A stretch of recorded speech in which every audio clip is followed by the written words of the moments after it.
எல்லோருக்கும் வணக்கம். அஷ்டவக்ர கீதையிலிருந்து பாடல் ஒன்றை பார்க்கலாம். ஐ see no differences and separations. எனக்கு எந்த வித்தியாசமும் தெரிவதில்லை, எந்த பிரிவினையும் தெரிவதில்லை. Even the multitudes appear to me as seamlessly single as a desert.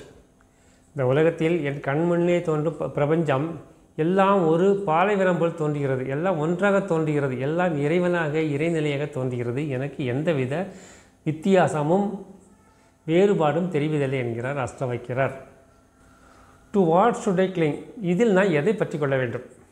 கடைசியாக கேட்கும் கேள்விதான் அருமையாக இருக்கிறது. இதில் நான் எதை பற்றி கொள்ள வேண்டும்?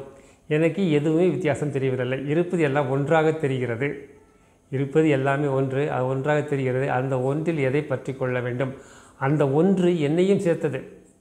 ஒருவன் எதையாவது பற்றி கொள்ள வேண்டும் என்று இரண்டு இருக்க வேண்டும். பற்றி கொள்பவன், பற்றி கொள்ளப்படும் பொருள். நாம் ஒரு மரக்கிளையினை பற்றி கொள்ள வேண்டும் என்றால் மரக்கிளை இருக்க வேண்டும், நாம் இருக்க வேண்டும். மரக்கிளை ஒன்று, நாம் ஒன்று, இரண்டு இருக்க வேண்டும். ஆனால் எல்லாமே ஒன்றாக இருக்கும் பொழுது நானும் அந்த மரக்கிளையை ஒன்றாக மாறி வந்து எதை பற்றி கொள்ள முடியும்?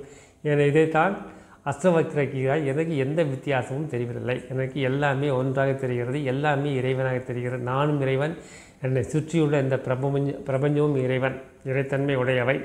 இதை தவிர இங்கே வேறு இருவதும் இல்லை. இருப்பது ஒன்றே ஒன்று, அது உண்மை, அது உண்மை நிலை, அது இறைநிலை.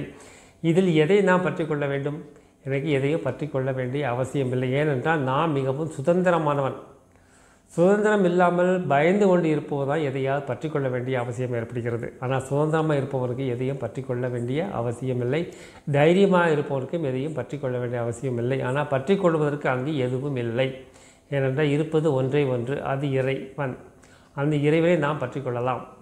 நீங்கள் வேறு, இறைவன் வேறு என்று நினைத்தால் நீங்கள் இறைவனை பற்றி கொள்ள வேண்டும். ஆனால் நீங்களும் இறைவனை ஒன்று என்று நினைத்து கொண்டால் நீங்கள் எதையும் பற்றி கொள்ள வேண்டிய அவசியம் இல்லை. நமது மந்திரம்: அன்பே சிவம், அன்புடன் வாழ்வோம், கடமையை செய்வோம், இந்த நொடியில் வாழ்வோம், எல்லோருக்கும் உதவி செய்வோம், எல்லாம் சிவமயம். நன்றி, வணக்கம்.